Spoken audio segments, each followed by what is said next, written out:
अस्सलाम वालेकुम स्टूडेंट। हमने सीएनएस मेडिसिन में डिफरेंट सिनारियो स्टार्ट की हुई है। तो अब हम एपिलेप्सी पे कुछ सिनारियो डिस्कस करेंगे। ए 16-year-old boy brought to the OPD with a history of 3 episodes of loss of consciousness during the last month. According to his mother, he became suddenly stiff and unconscious, followed by generalized movement of whole body with frothing at the mouth, urinary incontinence. All other examination were unremarkable.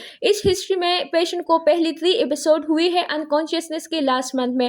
और उसकी माँ जो है वो कह रही है कि पहले जो लड़का है उसे पहले उसकी बॉडी सारी बॉडी स्टिफ हो जाती है, इसके बाद वो गिर जाता है और उसके बाद उसकी पूरी बॉडी जल की मूवमेंट स्टार्ट कर लेती है और माउथ से जाग निकलती है। इस तरह यूरिनरी इनकॉन्टिनेंस भी होती है। मतलब जब पहले बॉडी स्टिफ हो जाती है तो इसका मतलब है कि पहले पेशेंट टॉनिक पेज में चला जाता है, फिर उसके बाद उसकी पूरी बॉडी की जल की मूवमेंट स्टार्ट हो जाती है, जिसको हम क्लॉनिक पेस कहते हैं। तो the diagnosis here is the generalised tonic clonic seizure. ये जो सिनारियो है ये basically generalised tonic clonic seizure का टिपिकल सिनारियो है। एक अदर सिनारियो हम पढ़ते हैं। ए 10-year-old boy not focusing on his study for the last 3 months, parent explained that while talking he suddenly start seeing blankly for a while. In this condition, on calling his name, he takes few seconds to respond. After this episode, he does not recall what he was looking at. Rest of examination is unremarkable. इसमें भी इसी तरह की एक history है कि एक 10 साल का बच्चा है और उसमें क्या हो रहा है, 3 मंथ से उसकी स्टडी इफेक्टेड है। वो फोकस नहीं कर पा रहा अपनी स्टडी पे और इसके अलावा वो अचानक से ब्लैंकली स्टेयरिंग स्टार्ट कर देता है, यानी अचानक से घूर घूर के देखने लगता है। और उसके बाद जब आप उससे उसका नाम पूछते हैं तो वो अपना नाम नहीं बता पाता, बल्कि चंद सेकंड के लिए वो कुछ रिस्पॉन्ड नहीं करता। और जब वो कुछ देर बाद आप उससे पूछते हैं कि आप किस तरफ देख रहे थे, घूर के किस तरफ देख रहे थे, तो वो उसे कुछ याद नहीं होता कि मैं किस तरफ घूर रहा था और क्या कर रहा था। तो ये भी एक एपिलेप्सी का एक फॉर्म है, लेकिन इसको हम एब्सेंट सीजर कहते हैं। इसमें यूजुअली बच्चे जो है वो उसकी स्टडीज़ भी इफ़ेक्टेड होती है और ऐसा होता है कि सडनली क्लास में बैठे होते हैं और चीज़ें गिर जाती है, हाँ, और उसके अलावा या तो सो जाते हैं या चीज़ें गिर जाती हैं और स्लाइटली हेड जो है वो स्लाइटली फॉरवर्ड चला जाता है और घूरना शुरू कर देते हैं। और आप जब वो अटैक ख़त्म हो जाता है, आप उससे कुछ पूछते हैं तो उसे उस अटैक के बारे में कुछ याद नहीं होता। तो ये भी एक सिनारियो है, टिपिकल सिनारियो है एब्सेंट सीजर का, जिसको हम टिटमाल सीजर कहते हैं। The diagnosis is absent scissor. Investigation और ट्रीटमेंट को हम आगे डिस्कस करेंगे, लेकिन उससे पहले हम एपिलेप्सी की कुछ क्लासिफिकेशन को डिस्कस करते हैं। क्यों इस टॉपिक को सिनारियोस को समझने के लिए क्लासिफिकेशन को समझना बहुत ज़्यादा ज़रूरी है। एक होता है सीजर, एक होता है एपिलेप्सी। सीजर जो है वो sudden abnormal discharge of electrical activity in the brain manifested as loss of consciousness, abnormal motor activity, sensory disturbances and autonomic dysfunction. Seizure जो है वो इनवॉलेंट्री एबनॉर्मल डिस्चार्ज है, इलेक्ट्रिकल एक्टिविटी की एबनॉर्मल डिस्चार्ज है brain में, जो कि brain function को डिस्टर्ब करती है। इसके अलावा जो एपिलेप्सी है तो उसको हम ऐसे डिफाइन करते हैं, जब ये सीजर रिकरेंट हो जाए या दो से ज़्यादा सीजर पेशेंट में आ जाए तो फिर उसको हम एपिलेप्सी कहते हैं। इन दोनों में बेसिक डिफरेंस ये है, क्लासिफिकेशन है। एक पार्शियल सीजर होता है, एक जनरलाइज सीजर होता है। पार्शियल सीजर में एक लोब इन्वॉल्व होता है ब्रेन का या फिर एक हेमिस्फीयर इन्वॉल्व होता है, जबकि जनरलाइज सीजर में दोनों लोब, दोनों hemisphere at a time involve होते हैं और इसमें पूरी बॉडी इन्वॉल्व होती है। जबकि पार्शियल में वन हेमिस्फीयर यूजुअली या फिर टेम्पोरल लोब ज़्यादा इन्वॉल्व होता है। फिर पार्शियल में भी 2 टाइप्स है, simple partial seizure and complex partial seizure. Simple partial seizure में कॉन्शियसनेस इंटैक्ट होती है, कॉन्शियसनेस इम्पेयर नहीं होती। इसके अलावा पोस्ट एक्टल कंफ्यूजन स्टेट भी नहीं होती, ऑटोमेटिज्म भी नहीं होती, और इसके अलावा tonic clonic movement of face, neck and extremities होती है। जबकि कम्प्लेक्स पार्शियल सीजर में अनकॉन्शियसनेस होती है, यानी पेशेंट की कॉन्शियसनेस इम्पेयर हो जाती है। इसके अलावा जब वो होश में आता है तो उसको अटैक के बाद कन्फ्यूजन होती है, जिसको हम पोस्ट एक्ट्रल कन्फ्यूजन कहते हैं। फीलिंग ऑफ ऑरा भी प्रेजेंट होता है, जो कि एपिलेप्सी से पहले एक फीलिंग आती है पेशेंट को कि मुझे अटैक आ रहा है, तो वो ऑरा भी प्रेजेंट होता है। ऑटोमेटिज्म भी यहाँ पे बहुत ज़्यादा कॉमन है। अब ऑटोमेटिज्म में क्या होता है, पेशेंट चीविंग करता है, स्वॉल्विंग करता है, एक्सेसिव स्वेटिंग होती है और लिप स्मैकिंग करता है।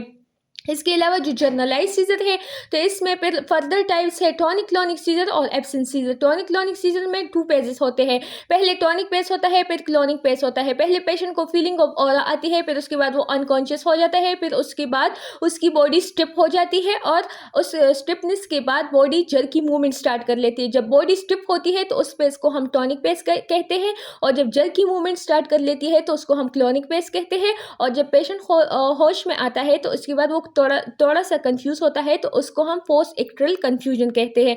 इसके अलावा मायोक्लॉनिक सीजर है, तो इसमें स्टिफनेस नहीं होती, उसमें सिर्फ जर्की मूवमेंट्स होती है। इसके अलावा एब्सेंट सीजर है, तो एब्सेंट सीजर स्कूल एज के चिल्ड्रन में ज़्यादा कॉमन है, 30 सेकंड से भी कम होते हैं। चिल्ड्रन अचानक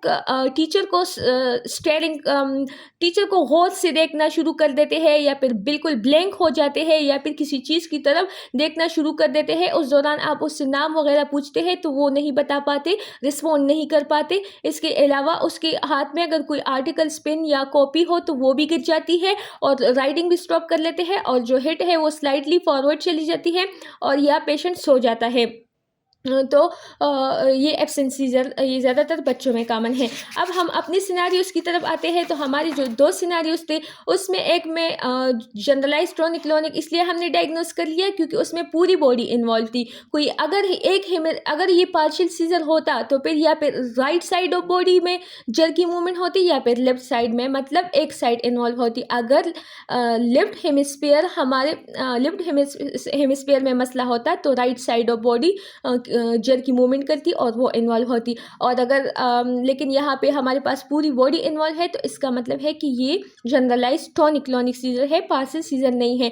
दूसरा जो सिनारियो है तो वो बच्चे का है, और वो बच्चा क्लास में स्टेयरिंग क्लास में बैठा होता है या फिर घर में बैठा होता है और अचानक से ब्लैंक हो जाता है। अपने नाम आपसे उससे आप नाम पूछते हैं तो वो रिस्पॉन्ड नहीं करता, और बाद में उसे कुछ याद भी नहीं रहता, और उसकी जो स्टडीज़ है वो भी 3 मंथ से कुछ खास नहीं है। तो इसलिए और ऑल अदर एग्जामिनेशन बिल्कुल नॉर्मल है, तो इसलिए एब्सेंट सीजर का एक सिनेरियो है। अब हम डायग्नोस कैसे करते हैं और इन्वेस्टिगेट कैसे करते हैं। सबसे पहले हम इन्वेस्टिगेशन की तरफ आते हैं। तो इन्वेस्टिगेशन में to rule out 2 type investigation हम करते हैं। एक तो कास को रूल आउट करने के लिए करते हैं, टू एक्सक्लूड द कास, और दूसरा इन्वेस्टिगेशन अपने डायग्नोसिस को कंफर्म करने के लिए। डायग्नोसिस को कंफर्म करने के लिए हम ईईजी करते हैं, जबकि कास को रूल आउट करने के लिए हम आरबीएस करते हैं, ताकि हम रैंडम ब्लड शुगर को फाइंड करें, क्योंकि हाइपोग्लाइसीमिया की वजह से हमारे पास एपिलेप्सी होती है। Hypoglycaemia is a cause of epilepsy. इसके अलावा हम सीरम कैल्शियम इसलिए करते हैं क्योंकि हाइपोकैल्सीमिया भी एपिलेप्सी काज करती है।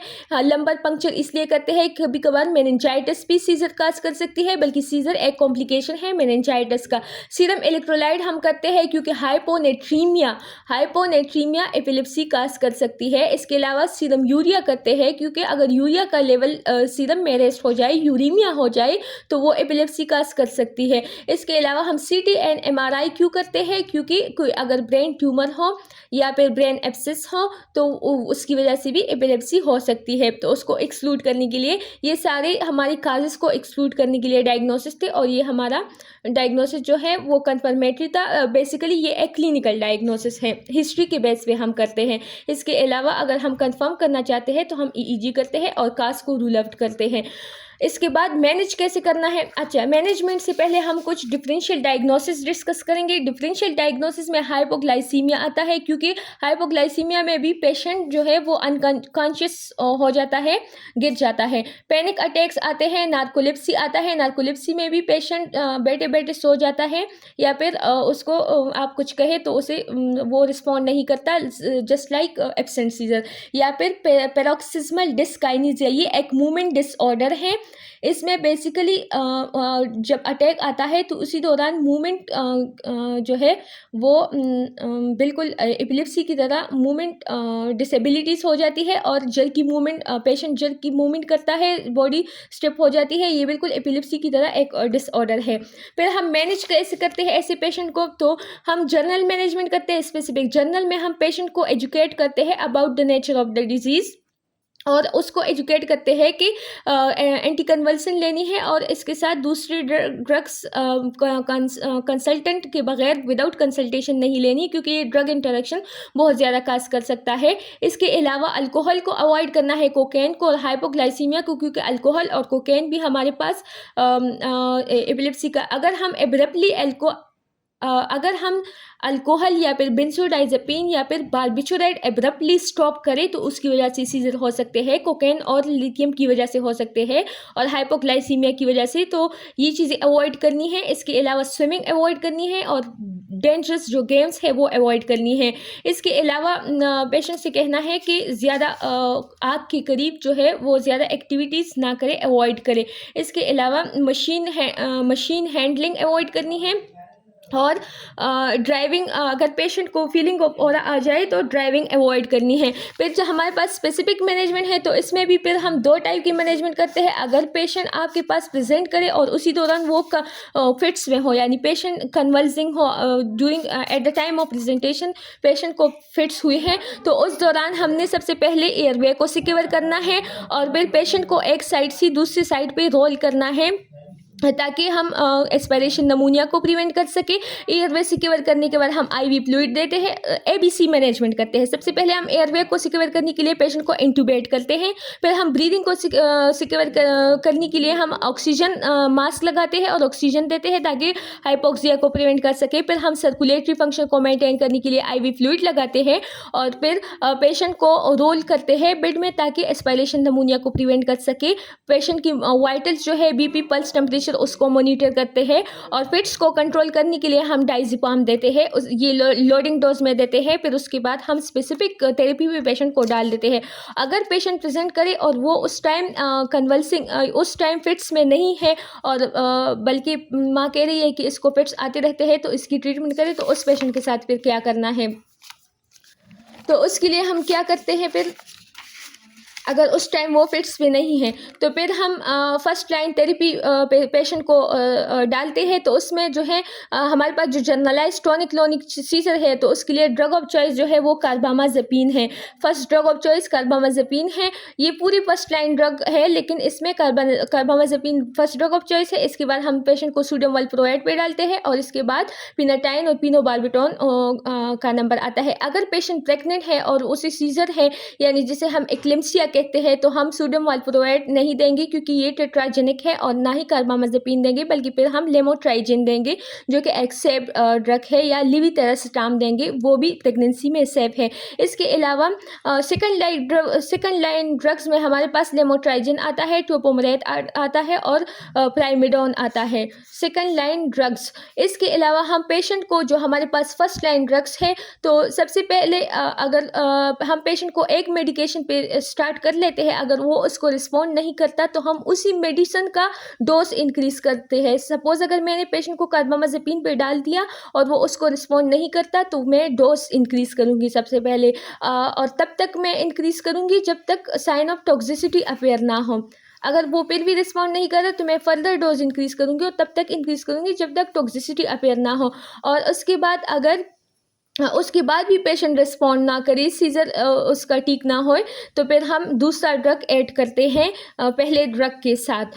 फिर पार्शियल सीजर जो है उसके लिए ड्रग ऑफ चॉइस कार्बामाज़ेपिन है, और हमने जो एब्सेंट सीजर का सिनारियो पढ़ा है तो उसमें ड्रग ऑफ चॉइस ईटोसुक्समाइड है। इसके अलावा हम सोडियम वैल्प्रोएट भी दे सकते हैं, और एक थर्ड ट्रीटमेंट जो है वो वेगल नर्व स्टिमुलेशन है, जो कि फ्रीक्वेंसी रिड्यूस करता है और सिविरिटी ऑफ एपिलेप्सी रिड्यूस करता है। इसके अलावा अगर हम कॉम्प्लिकेशन की बात करें तो सीज़र के दौरान पेशेंट को जो एपिलेप्सी पेशेंट है उसमें डिप्रेशन बहुत ज़्यादा कॉमन है। इसके अलावा वो जब गिरता है ड्यूरिंग अटैक्स तो उसको फ्रैक्चर होने का बहुत ज़्यादा ख़तरा है। एस्पिरेशन नमूनिया बहुत ज़्यादा कॉमन है और हाइपॉक्सिया बहुत ज़्यादा कॉमन है। Thank you. अगर वीडियो अच्छी लगी है तो चैनल को सब्सक्राइब करें, वीडियोस को लाइक किया करें, कमेंट में अपना फीडबैक ज़रूर लिखें ताकि मैं मोटिवेट होकर और वीडियोस बना सकूँ। सिनेरियो जो मैंने एक प्रोसेस शुरू किया है सिनेरियोज डिस्कशन का, तो उसमें मैं सर्जरी के सिनेरियोज भी दूंगी और गायनी की भी डिस्कस करूंगी और पीड्स की भी। लेकिन अगर आपका फीडबैक मुझे पॉजिटिव मिला तो फिर मैं और वीडियोस बनाऊंगी। Thank you.